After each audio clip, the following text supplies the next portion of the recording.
Mendel work, experiment on Mendel hybridization test, Mendel's law, how to gametes are produced, characteristics जो Mendel's ने use किए थे, Mendel ने P plant ही क्यों use किया, ये सारी चीज़ें हम आज के सेशन में जानेंगे, ठीक है। ओके, तो हम स्टार्ट करते हैं सबसे पहले ग्रेगर जॉन मेंडल से। तो ग्रेगर जॉन मेंडल जो थे ना, ये आदमी जो आपको इधर दिखाई दे रहा है, ये एक ऑस्ट्रेलियन मॉन्क था, है ना। Gregor John Mendel was an Australian monk, और ये ग्रेट मैथमेटिशियन था, ग्रेट मैथमेटिशियन, यानी मैथमेटिक्स की अच्छी नॉलेज थी। अब ये एक पादरी था, मॉन्क था, तो एक चर्च में काम करता था। अब अपने खाली टाइम में इन्होंने क्या किया, इन्होंने गार्डनिंग करना स्टार्ट किया। इन्होंने गार्डनिंग करना स्टार्ट किया, और गार्डनिंग में क्या इन्होंने बोया, मटर को, ठीक है। तो इन्होंने मटर की करैक्टरिस्टिक्स देखे कि गार्डन में कुछ प्लांट तो मटर के ऐसे हैं जो टॉल हैं, कुछ प्लांट कैसे हैं, कुछ प्लांट डॉर्फ हैं, कुछ प्लांट्स में पोड कैसा है, ग्रीन कलर का, कुछ में पोड कैसा है, येलो कलर का, कुछ मटर तो हैं एकदम फुल अंदर से भरे हुए, और कुछ कहीं कहीं पर खाली हैं, है ना। तो कुछ होके फ्लावर वायलेट हैं, और कुछ होके फ्लावर कैसे हैं, वाइट फ्लावर हैं। तो इन सभी चीज़ों को देख करके इसको क्यूरियोसिटी हुई कि शायद कुछ तो है ऐसा प्लांट में जिसकी वजह से सारे करेक्टरिस्टिक्स कंट्रोल किए जाते हैं, और इसी को लेकर के मेंडल ने जो टर्म दिया था वो था फैक्टर। इन्होंने ये बताया था कि something is transferred from parents to their offspring, parents से ऑफस्प्रिंग में कुछ तो ट्रांसफ़र हो रहा है, विच कंट्रोल द करेक्टरिस्टिक्स, जो जो करेक्टर्स को कंट्रोल करता है, और उस समथिंग को कहते हैं फैक्टर। कहने का मतलब कि factors are those thing which control the characteristic of an organism. यानी इन्होंने देखा कि पेरेंट्स से जो करेक्टरिस्टिक बच्चों में जाते हैं उनको कौन रेगुलेट करता है, उनको रेगुलेट करते हैं फैक्टर्स। समझ में आया, इतना इन्होंने बताया था। तो चलिए स्टार्ट करते हैं अपनी जर्नी को। Gregor John Mendel Australian monk थे। 1856 से लेकर 1863 तक इन्होंने वर्क किया। वर्क किस पे किया इन्होंने, पी प्लांट पे इन्होंने वर्क किया। और क्या किया था, दे कंडक्ट हाइब्रिडाइजेशन टेस्ट, यानी इन्होंने हाइब्रिडाइजेशन टेस्ट किए थे पी प्लांट पे, है ना। तो और इनका जो पेपर पब्लिश हुआ था वो था एक्सपेरिमेंट ऑन प्लांट हाइब्रिडाइजेशन, ठीक है। ये आपको फैक्ट आपको याद रखना है, ये एनसीईआरटी का डेटा है, ठीक है। अब पहला क्वेश्चन जो यहाँ से आता है वो ये आता है, why he choose P plant. भाई पी प्लांट को ही चूज़ क्यों किया, भाई प्लांट की कमी थोड़ी ही ना थी, लॉट ऑफ प्लांट्स अवेलेबल थे, लेकिन उन्होंने पी प्लांट को ही क्यों सेलेक्ट किया। तो उसके कुछ फीचर थे पी प्लांट के, उन फीचर्स को हम डिस्कस करते हैं। पहला जो स्पेशल फीचर था वो था स्मॉल प्लांट, यानी पी प्लांट बहुत ही ज़्यादा बहुत बड़ा प्लांट नहीं होता, उसकी स्टडी आसानी से की जा सकती है because of its small size, है ना। बहुत छोटा प्लांट होता है जिसकी वजह से स्टडी आसान की जा सकती है। दूसरा शॉर्ट लाइफ साइकिल कितना है उसका, एनुअल प्लांट है पी प्लांट, और लाइफ साइकिल लगभग 4 मंथ में ही अपनी कंप्लीट कर लेता है, यानी 4 मंथ में उसमें फ्लावरिंग भी हो जाएगी, फ्रूटिंग भी हो जाएगी, और रिप्रोडक्शन भी कंप्लीट कर लेगा। इसलिए शॉर्ट लाइफ स्पेन की वजह से या शॉर्ट लाइफ साइकिल की वजह से उन्होंने पी प्लांट को सेलेक्ट किया। तीसरा, बाइसेक्सुअल फ्लावर इसमें होते हैं। कहने का मतलब, बाइसेक्सुअल का मतलब क्या है कि मेल रिप्रोडक्टिव ऑर्गन भी और फीमेल रिप्रोडक्टिव ऑर्गन भी दोनों ही कहाँ मिल जाएंगी, सेम प्लांट, यानी एक ही प्लांट पे मिल जाएंगी, जिसकी वजह से सेल्फिंग आसानी से हो सकती है। यानी सेल्फिंग का मतलब क्या होता है, सेल्फिंग का मतलब है पॉलिनेशन करा लिया जाएगा एक ही प्लांट के 2 तरह के रिप्रोडक्टिव पार्ट के बीच में, समझ गए। यानी male and female reproductive parts are present on same flower, जिसकी वजह से उनको हमने क्या बोला, बाइसेक्सुअल फ्लावर। यानी फ्लावर के पास अगर हम देखें, फ्लावर के पास दोनों ऑर्गन होंगे, यानी उसके पास स्टेमन भी प्रेजेंट होंगे और उसके पास गाइनोशियम भी प्रेजेंट होंगे, क्योंकि स्टेमन क्या है, ये मेल रिप्रोडक्टिव पार्ट है, और गाइनोशियम फीमेल रिप्रोडक्टिव पार्ट है, ठीक है। उसके अलावा क्या और फीचर थे, वो थे डिस्क्रीट करेक्टरिस्टिक्स। भाई एक स्मॉल प्लांट में उसको 7 करेक्टरिस्टिक्स उस प्लांट में मिल गए जिसकी वजह से उन्होंने उसको चूज़ किया। और बड़ी बात क्या थी, हर एक करेक्टरिस्टिक के दो कॉन्ट्रास्टिंग ट्रेट थे, दो कॉन्ट्रास्टिंग ट्रेट। जैसे मैंने इस लिया स्टेम हाइट, स्टेम हाइट है ना, उन्होंने लिया था स्टेम हाइट के दो कॉन्ट्रास्टिंग ट्रेट थे, स्टेम हाइट में भी टॉल और इट में भी डॉर्फ। इस तरह के फीचर की वजह से उन्होंने पी प्लांट को ऑप्ट किया था। समझ में आया इतना? चलिए नेक्स्ट चलते हैं आगे। उन्होंने हाइब्रिडाइजेशन टेस्ट किए। तो हाइब्रिडाइजेशन का मतलब क्या है, टू फॉर्म हाइब्रिड, यानी characteristic of one plant is fused with the characteristic of another plant. अब हाइब्रिडाइजेशन टेस्ट को देखें तो हाइब्रिडाइजेशन 5 स्टेप्स में कंप्लीट होता है। पहला स्टेप है इमैस्कुलेशन। इमैस्कुलेशन में क्या किया जाता है, इमैस्कुलेशन का मतलब होता है रिमूवल ऑफ एंथर। इमैस्कुलेशन का मतलब क्या है, removal of anthers before it's maturity, यानी एंथर के मैच्योर होने से पहले ही एंथर को रिमूव करना इमैस्कुलेशन होता है। और इमैस्कुलेशन करते क्यों हैं, यानी रिमूवल ऑफ एंथर कर क्यों रहे हैं, उसके पीछे का लॉजिक क्या है। उसके पीछे का लॉजिक है पहला ये, टू प्रिवेंट अनडिजायर्ड पॉलिनेशन। अब वो अनडिजायर्ड पॉलिनेशन कोई भी हो सकता है, इट में भी टू प्रिवेंट अनडिजायर्ड पॉलिनेशन। और अनडिजायर्ड पॉलिनेशन कौन सा, अनडिजायर्ड सेल्फ पॉलिनेशन। क्योंकि आप जानते हैं कि फ्लावर कैसे हैं, यहाँ पर पी में जो फ्लावर हैं वो हैं बाइसेक्सुअल। और बाइसेक्सुअल फ्लावर्स में सबसे मेजर प्रॉब्लम क्या है कि प्लांट यहाँ पर क्या कर सकते हैं, यहाँ पर वो सेल्फ पॉलिनेशन कर सकते हैं। तो इस सेल्फ पॉलिनेशन को रोकने के लिए मेंडल ने क्या किया, सबसे पहले इमैस्कुलेशन कंप्लीट किया। उसके बाद की बैगिंग, यानी जैसे ही उसने एंथर्स को रिमूव कर दिया ना, फिर उन्होंने क्या लगाया, बैग में पैक कर दिया गाइनोशियम को। यानी gynoecium is packed with in A bag, जिसकी वजह से इन्होंने क्या किया, क्यों किया ये, तो बैगिंग की to prevent undesired cross pollination. अब देखो, इमैस्कुलेशन से तो रोक दिया अनडिजायर्ड सेल्फ पॉलिनेशन, और बैगिंग से रोक दिया अनडिजायर्ड क्रॉस पॉलिनेशन। तो यहाँ पर अनडिजायर्ड पॉलिनेशन हो ही नहीं सकता। अब जिससे वो कराना चाहेंगे पॉलिनेशन, उससे पॉलिनेशन होगा, समझे। फिर उन्होंने की डस्टिंग, और डस्टिंग किससे की, डस्टिंग की यहाँ पर टारगेट पोलन्स की। डस्टिंग किसकी की, टारगेट पोलन्स के साथ, यानी जिन पोलन का वो फर्टिलाइजेशन कराना चाहते हैं गाइनोशियम के साथ, उन पोलन्स को क्या कर दिया, डस्ट कर दिया, कहाँ पर, गाइनोशियम पर। इतनी बात समझ में आई। तो अब क्या होगा, डस्टिंग का पर्पस क्या है, डिजायर्ड पॉलिनेशन, यानी जिस पॉलिनेटर के साथ पॉलिनेशन कराना चाहते हैं उनके साथ पॉलिनेशन करा लिया जाएगा। देन रीबैगिंग, अब वापस क्या किया, फिर से बैगिंग कर दी वापस, जिससे कोई और पोलन ग्रेन वापस से आकर के वहाँ फ्यूज़ ना हो जाए। और लास्ट में टैगिंग, और टैगिंग में क्या करते हैं, टैगिंग में लिखते हैं डेट ऑफ पॉलिनेशन, किस डेट को पॉलिनेशन कराया है ना। उस पर नेम भी डालेंगे, नेम ऑफ पोलन, कौन सा पोलन था, है ना, ये सारे, नेम ऑफ द साइंटिस्ट जिसने पोलिनेशन कराया है, ये सारी डिटेल टैगिंग में करते हैं। अब इसको डायग्राम की हेल्प से समझा देता हूँ आसानी से।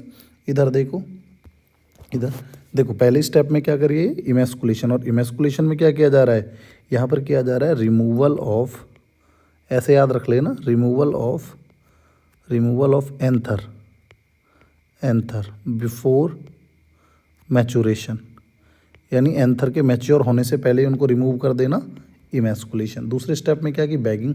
अब देखो, जैसे ही यहाँ पर ये हटाए थे उसने, एंथर को हटाया, तुरंत क्या लगा दिया, एक पॉली बैग लगा दिया इधर, है ना। अब इस बैगिंग का बेनिफिट क्या है, to prevent undesired cross pollination. तो क्रॉस पॉलिनेशन नहीं हो, जिसकी वजह से इसको रोक दिया। और इमेस्कुलेशन भी क्या किया था, to prevent undesired self pollination, है ना, सेल्फ पॉलिनेशन को रोक दिया। अब थर्ड स्टेप में क्या किया, अब की डस्टिंग में क्या किया, देखो इस ब्रुश पे क्या लगा रखे हैं, डिजायर्ड पोलन ग्रेन, इस पे हैं डिजायर्ड पोलन ग्रेन जिनके साथ इसको फ्यूजन कराना है। और कहाँ, गाइनोशियम पर क्या कर दिया, डस्टिंग कर दी, है ना।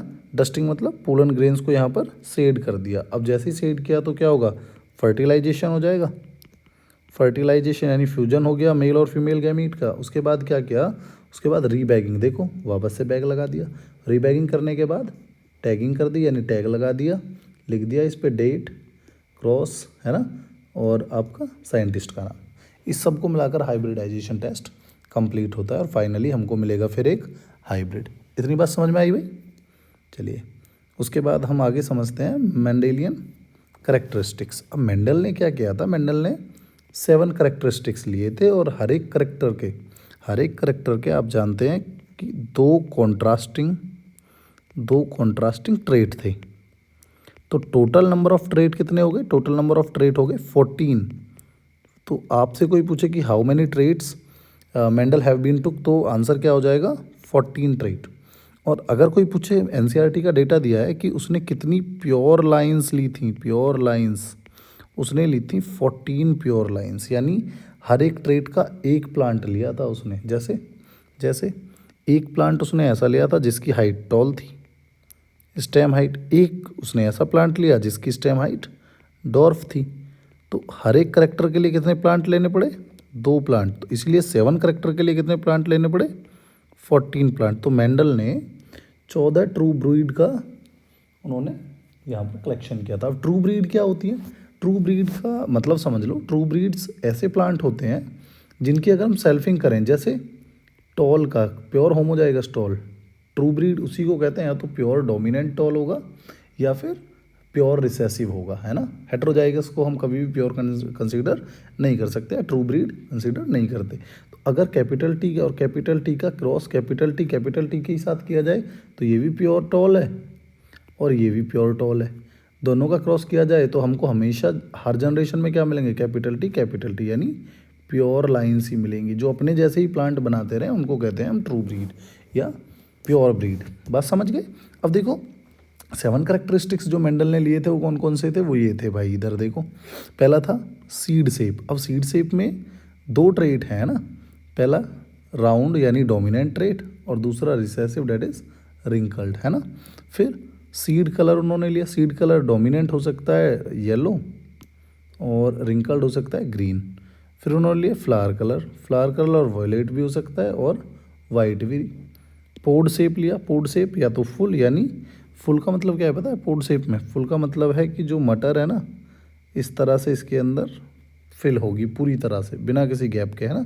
और कंस्ट्रक्टेड का मतलब क्या होता है, कहीं कहीं पर मटर के दाने प्रेजेंट होंगे और कहीं पर गैप प्रेजेंट होगा, इस तरह से इसको कहते हैं कंस्ट्रक्टेड। पोड कलर या तो ग्रीन हो सकता है या पोड कलर येलो रिसेसिव हो सकता है। फिर फ्लावर पोजीशन, एक्शियल टर्मिनल, यानी एक्शियल का मतलब क्या है, एक्शियल का मतलब एक्सिस पे प्रेजेंट होगा फ्लावर, देखो हमेशा, यानी टर्मिनल पोजीशन इसकी बढ़ती रहेगी आगे और साइड में क्या होंगे, फ्लावर लगते रहेंगे। लेकिन एक है रिसेसिव डेट इज टर्मिनल, यानी टर्मिनल पोजीशन पे फ्लावर आ गया तो प्लांट ऊपर की तरफ नहीं बढ़ेगा, अब लेटरल ग्रोथ करेगा, ठीक है। उसी तरह से एक और करेक्टरिस्टिक है स्टेम हाइट या तो टॉल हो सकती है यानी प्लांट या तो लंबा होगा, है ना, या फिर स्टेम हाइट डॉर्फ यानी प्लांट छोटा होगा। ये उसने 7 करेक्टर लिए थे और हर एक करेक्टर के 2 कॉन्ट्रास्टिंग ट्रेट हैं, है ना। जैसे फ्लावर पोजीशन या तो एक्शियल होगी या टर्मिनल होगी, पोड कलर या तो ग्रीन होगा या येलो होगा। तो करेक्टर एक है लेकिन हर एक के 2 कॉन्ट्रास्टिंग ट्रेट हैं। बात समझ में आई, वेरी गुड। नेक्स्ट आ जाओ भाई, यहाँ पे आ जाते हैं कि अब हाउ टू प्रोड्यूस गैमीट कैसे बनते हैं। गैमीट बनाने का तरीका बड़ा सिंपल है भाई। गैमीट 2 तरह से बनाए जा सकते हैं, तो फोकलाइन मेथड यूज़ कर लो या फिर मैं एक ट्रिक बताऊंगा, है ना। फोकलाइन मेथड में गैमीट कैसे ड्रॉ करते हैं, गैमीट ड्रॉ करने के लिए जो होमोजाइगस है ना इंडिविजुअल, उनके लिए तो हम खींचते हैं लाइन, है ना, उनके लिए हम खींचते हैं लाइन इस तरह से, है ना। मैं लिख देता हूँ कि होमोजाइगस के लिए खींची हमने लाइन और हेट्रोजाइगस के लिए हमने लगा दी फॉक, इस तरह से हम हेट्रोजाइगस के लिए लगा दी फॉर्क। तो अब देखो एक एग्जांपल के थ्रू समझाता हूँ। जैसे capital A capital B small B. हमको पता है capital A small A heterozygous है, तो हेट्रोजाइगस के लिए लगा दो फॉक, और फॉक पे क्या लिख दो, कैपिटल ए स्मॉल ए। अब हमको पता है कैपिटल बी स्मॉल बी भी कैसा है, ये भी हेट्रोजाइगस है, तो फिर से फॉक लगा दो दोनों तरफ इस तरह से, और लिख दो capital B small B, capital B small B. अब जो गैमीट बनेंगे ना उनका नाम लिख दो। देखो एक ये बना, यानी कैपिटल ए कैपिटल बी। एक ये बना, यानी कैपिटल ए स्मॉल बी। एक ये बना, यानी स्मॉल ए कैपिटल बी। और एक ये बना, यानी स्मॉल ए स्मॉल बी। तो ये 4 टाइप के गैमीट बनेंगे। और हाँ, ये जो मैं फोर्कलाइन मेथड बता रहा हूँ ना, इससे बनते हैं टाइप ऑफ गैमीट। भाई मैं टाइप ऑफ गैमीट की बात बता रहा हूँ, नंबर ऑफ गैमीट नहीं बताया है मैंने, क्योंकि type of gamete and number of gamete दोनों अलग अलग हैं। तो ये टाइप ऑफ गैमीट की बात है। अब नंबर ऑफ गैमीट कोई पूछे कि how many number of gametes कितने बनेंगे, तो नंबर ऑफ गैमीट के लिए तो बड़ा सिंपल फॉर्मूला है। फॉर्मूला है 2⁻n, और n रिप्रेजेंट करता है नंबर ऑफ जीन। जैसे इसमें 2 जीन हैं ए और बी, तो नंबर ऑफ गैमीट पूछता तो क्या लगाते हैं आप, 2⁻n का मतलब कितना हो गया 2, यानी 4 गैमीट बनते। अब 4 भी 4 तरह के बन रहे हैं यहाँ पर। इतनी बात क्लियर है भाई? Very good. चलो एक और एग्जाम्पल देखते हैं। जैसे दूसरा एग्जाम्पल है ये, चलो इसमें अच्छी बात है होमोजाइगस भी आ गया। तो देखो कैपिटल ए स्मॉल ए, इसके लिए फोर्कलाइन मेथड में क्या करेंगे, फॉर्क बनाएंगे, क्योंकि capital A small A heterozygous है। तो लिख दो capital A small A fork पे। अब देखो कैपिटल बी ये कैसा है, ये होमोजाइगस है, तो होमोजाइगस के लिए लाइन खींचते हैं, लिख दो बी, इधर भी लिख दो बी। फिर कैपिटल सी स्मॉल सी हेट्रोजाइगस हो गया, तो फिर से फॉक बना दो बी के आगे, और लिख दो कैपिटल सी स्मॉल सी और कैपिटल सी स्मॉल सी, है ना। अब जब आप गैमीट बनाओगे तो देखो ए इसके साथ गया एक बार, तो क्या बनेगा, capital A capital B capital C, है ना। फिर क्या हुआ, फिर हुआ ये कि अगली बार में ये ए इस बी और इस स्मॉल सी के साथ चला गया, तो गैमीट क्या बना, कैपिटल ए कैपिटल बी और स्मॉल सी। फिर अगली बार क्या रहा, अगली बार ऐसा रहा small A capital B capital C के साथ गया, तो गैमीट क्या बनेगा, small A capital B capital C. Fourth time में क्या हुआ कि small A small capital B और स्मॉल सी के साथ गया, तो गैमीट क्या बनेगा, स्मॉल ए कैपिटल बी और स्मॉल सी। ये 4 टाइप के गैमीट बनेंगे यहाँ से। अब देखो इसके लिए नंबर ऑफ गैमीट निकालें, तो नंबर ऑफ गैमीट के लिए फॉर्मूला क्या है, नंबर ऑफ गैमीट यहाँ से देखो कितने बनेंगे। नंबर ऑफ गैमीट के लिए फॉर्मूला मैंने क्या बताया, 2⁻n, और n क्या है, नंबर ऑफ जीन, और नंबर ऑफ जीन कितने हैं यहाँ पर 3, तो 2⁻3 इज इक्वल टू 8, यानी नंबर ऑफ गैमीट कितने बनते 8, लेकिन टाइप ऑफ गैमीट कितने बन रहे हैं 4, इसलिए दोनों अलग अलग चीज़ें हैं। अब इसके लिए मुझे बताओ number of gamete comment section में, और टाइप ऑफ गैमीट कितने कितने बनेंगे, ये क्वेश्चन है आपके लिए। ठीक है बच्चे, ओके नेक्स्ट आ जाओ। हाँ यही देखो, नंबर ऑफ गैमीट के लिए फॉर्मूला क्या है, 2⁻n, और n क्या रिप्रेजेंट करता है, नंबर ऑफ जीन। जैसे इसके लिए अगर हम बताएं नंबर ऑफ गैमीट कितने बनेंगे, तो सबको पता है 1 2 3 जीन है ये, 2⁻3 इज इक्वल टू 8, यानी इसमें 8 टाइप के गैमीट बनेंगे। इसके लिए आप मुझे बताइए। ठीक है, इसके लिए मैं ही बता देता हूँ, चलो 1 2 3 4, तो 4 है, 2⁻n is equal to 2⁻4 is equal to 16 gamete बनेंगे नंबर में। अब इसके लिए मुझे ना आप बताओ टाइप ऑफ गैमीट कितने बनेंगे, टाइप ऑफ गैमीट। ठीक है, अब मैं उस सेक्शन पे चलता हूँ जिसमें मैं आपको टाइप ऑफ गैमीट के लिए ट्रिक बताने वाला था, है ना। जैसे यही मैं एक उठा लेता हूँ इसी को, सेकंड वाले एग्जांपल को, टाइप ऑफ गैमीट के लिए मैंने आपसे बताया कि टाइप ऑफ गैमीट के लिए आप फोर्कलाइन मेथड लगाते, लेकिन आपको फोर्कलाइन मेथड लगाने की भी ज़रूरत नहीं है। बहुत ही सिंपल ट्रिक है, बहुत ही सिंपल ट्रिक है, किसके लिए, टाइप ऑफ गैमीट्स के लिए, टाइप ऑफ गैमीट्स के लिए, है ना। सिंपल ट्रिक क्या है, जैसे ऐसे अप्लाई करेंगे, मैं कह रहा हूँ आपसे कि जहाँ भी आपको होमोजाइगस दिखे, जहाँ भी आपको होमोजाइगस दिखे, होमोजाइगस पेयर, वहाँ पे लगा दीजिए आप 2⁻0 डेट इज़ 1, 1 से मल्टीप्लाई करेंगे। और जहाँ भी आपको हेट्रोजाइगस दिखे, वहाँ लगा दीजिए आप 2⁻1, यानी 2 से मल्टीप्लाई कर देंगे। ठीक है, जैसे यही एग्जांपल अगर हम लें, तो इसमें क्या है, A B B, capital C capital D small D. इसी के लिए आपसे पूछोगे टाइप ऑफ गैमीट, तो आप लगाने लगेंगे fork line method. Fork line से तो बहुत टाइम लगेगा इसमें, क्योंकि आप बहुत सा लंबी फॉर्क लाइन खींचोगे। लेकिन इसके लिए सबसे सिंपल मेथड क्या है? सिंपल मेथड ये है कि भाई आप ये देखो कि होमोजाइगस और हेट्रोजाइगस कौन सा है। देखो ए क्या है? होमोजाइगस है। होमोजाइगस पे कितने गुणा करते हैं? एक की। ये बी और बी कैसा है? हेट्रोजाइगस है। हेट्रोजाइगस के लिए दो से मल्टीप्लाई। कैपिटल सी स्मॉल सी कैसा है? हेट्रोजाइगस है। हेट्रोजाइगस के लिए मल्टीप्लाई दो से।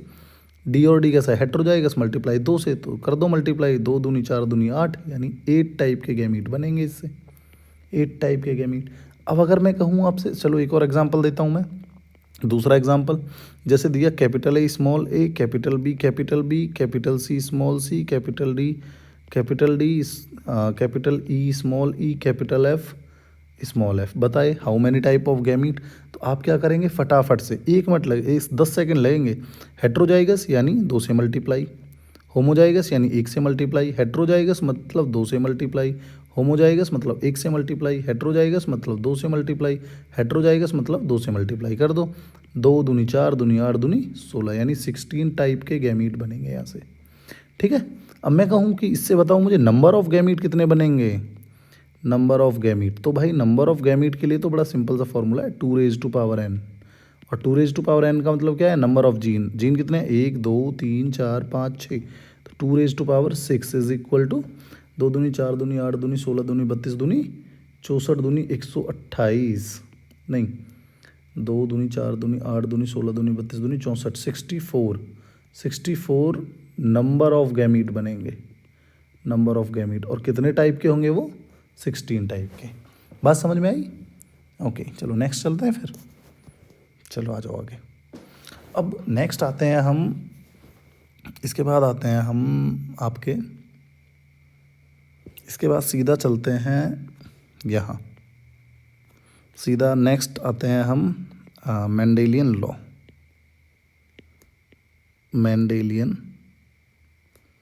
Law of inheritance, law of inheritance पे।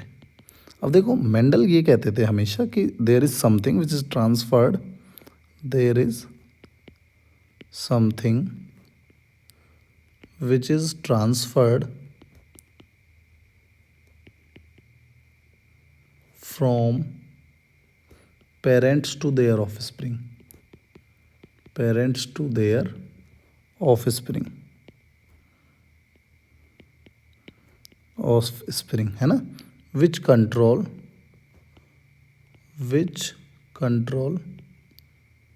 कैरेक्टरिस्टिक्स, है ना। उसको क्या कहते हैं? उस समथिंग को, उस समथिंग को कहते हैं फैक्टर, है ना। तो उस समथिंग को क्या कहा मेंडल ने? फैक्टर। अब इसी फैक्टर को लेकर के उसने आगे की बात बताई कि फैक्टर जो होते हैं ना, फैक्टर, पहला स्टेटमेंट उसने क्या दिया? उसने पोस्टुलेट दिए थे एक्चुअली मेंडल ने, कि ये कहा था उसने कि जो फैक्टर है ना, factors are always present in pair. तो फैक्टर किस में प्रेजेंट होंगे? प्रेजेंट इन पेयर्स, यानी हर एक करेक्टर को कंट्रोल जो करेंगे ना फैक्टर, वो फैक्टर हमेशा पेयर में प्रेजेंट होंगे। इसीलिए इसको क्या बोला कि यूनिट फैक्टर्स, लैंग्वेज इस तरह से लिखी है कि unit factors are always present in pair, है ना। जैसे एक करेक्टर है स्टेम हाइट, मैं अगर समझाऊँ आपको, स्टेम हाइट। अब इसमें स्टेम हाइट के लिए ना 2 ट्रेट हैं, एक है टॉल और एक है डॉर्फ। अब इस स्टेम हाइट के लिए ना 2 फैक्टर हैं, एक कैपिटल टी और एक स्मॉल टी। अब ये दोनों हमेशा साथ रहेंगे, गैमीट को छोड़ दें तो factors are always present in pair, चाहे कैपिटल टी हो, चाहे कैपिटल टी स्मॉल टी हो, चाहे स्मॉल टी हो, ये फैक्टर हमेशा पेयर में प्रेजेंट होंगे। समझ गए? पहला स्टेटमेंट उसका ये था। दूसरा पोस्टुलेट क्या आया उसका? दूसरा पोस्टुलेट था उसका ये कि when two unlike unit factors are present in an organism. When two unlike factors are present in an organism, one is able to express itself, which is known as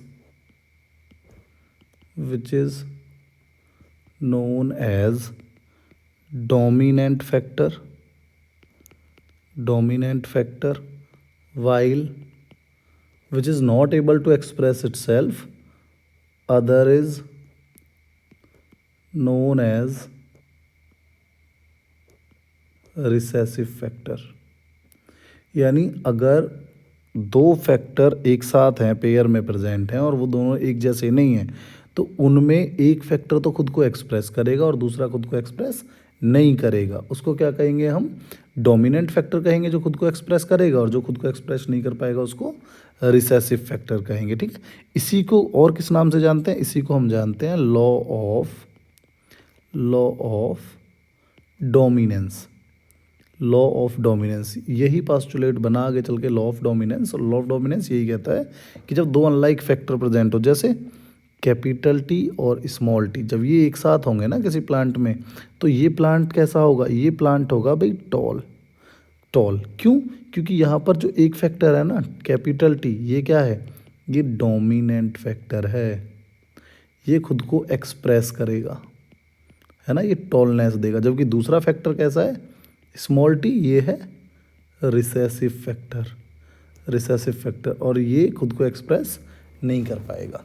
बात समझ में आए? इसी को कहते हैं लॉ ऑफ डोमिनेंस, है ना। फिर इसको मैं और समझाऊं थोड़ा। लॉ ऑफ डोमिनेंस को समझा देता हूँ क्रॉस के थ्रू, है ना। एक क्रॉस के थ्रू मैं लॉ ऑफ डोमिनेंस को समझा देता हूँ। कि मेरे पास है, हम एक क्रॉस लेते हैं कि a plant, a pure tall plant is crossed with a dwarf plant, है ना। एक हमारे पास प्योर टॉल प्लांट है और एक डॉर्फ प्लांट है, दोनों को हम क्रॉस करते हैं तो क्या होता है देखते हैं हम। तो एक था मेरे पास टॉल प्लांट और एक है मेरे पास dwarf plant, dwarf pea plant, है ना। इसका जीनोटाइप लिया हमने कैपिटल टी, इसका जीनोटाइप लिया हमने स्मॉल टी। तो पहले क्या, सपोज दैट ये हैं पेरेंट, तो अब क्या बनाएंगे? ये प्रोड्यूस करेंगे पहले गैमीट में इसने प्रोड्यूस किया टी, और इसने क्या गैमीट प्रोड्यूस किया? टी। ठीक है, एक ही टाइप के गैमीट प्रोड्यूस करेंगे क्योंकि दोनों होमोजाइगस हैं। 2⁻0 लगाओगे तो 1 आएगा, है ना। तो ये बने गैमीट। तो अब क्या होगा? गैमीट का फ्यूजन होगा, और जब फ्यूजन होगा तो भाई यहाँ से आएगा कैपिटल टी स्मॉल टी। यानी ये प्लांट कैसे होंगे? दे ऑल आर, जब F1 जनरेशन हमारा आया तो दे ऑल आर टॉल, यानी 100% कैसे हैं आए प्लांट? टॉल आए F1 जनरेशन में।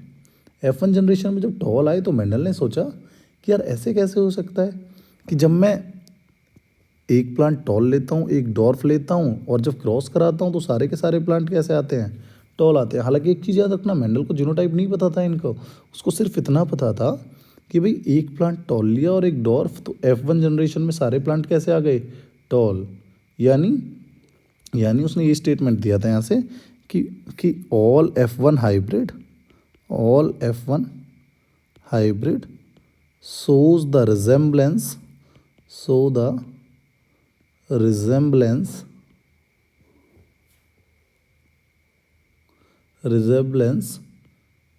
with either one of their parents। यानी उसने ये कहा था कि जब हम टॉल और डॉर्फ का क्रॉस करते हैं तो सारे के सारे प्लांट टॉल आते हैं। इसका मतलब सारे F1 में जो हाइब्रिड है ना, वो किसी एक प्लांट के जैसे दिखाई देते हैं, वो किसी एक प्लांट के साथ रिजेम्बलेंस शो करते हैं। इसका मतलब क्या है कि एक प्लांट से जो फैक्टर आया है ना, वो खुद को एक्सप्रेस कर रहा है, जबकि दूसरे प्लांट से जो फैक्टर आया है वो खुद को एक्सप्रेस नहीं कर रहा है। भाई ये टॉल क्यों दिखाई दे रहे हैं F1 में? क्योंकि यहाँ पर हमको मिला एक कैपिटल टी और एक स्मॉल टी। अब ये कैपिटल टी वाला जो है ना, ये कैपिटल टी तो खुद को एक्सप्रेस कर रहा है, टॉलनेस दे रहा है। इसका मतलब ये कैसा है? ये ही तो डोमिनेंट फैक्टर है। ये है डोमिनेंट फैक्टर। और ये जो स्मॉल टी है ना, ये खुद को एक्सप्रेस नहीं कर रहा है। इसका मतलब ये कैसा है? यही रिसेसिव फैक्टर है भाई। समझ में आया? इस तरह से उसने एक्सप्लेन किया था अपने फर्स्ट लॉ ऑफ डोमिनेंस को। इतनी बात क्लियर आई समझ में? चलो आगे चलते हैं। फिर उन्होंने अपना थर्ड स्टेटमेंट क्या दिया था? थर्ड में उन्होंने ये बोला कि व्हेन, हमने थर्ड पोस्टुलेट में व्हेन टू लाइक और unlike factors, when two like and unlike factors are present in an organism, then during the formation of gamete,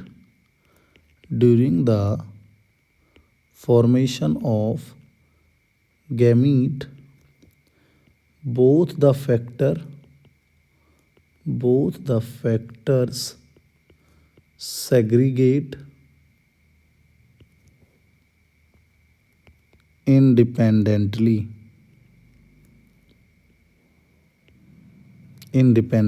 Both the factor segregate independently to one another, जिसकी वजह से hence each gamete has only one factor. अब इसकी वजह से क्या होते हैं? That's why the gametes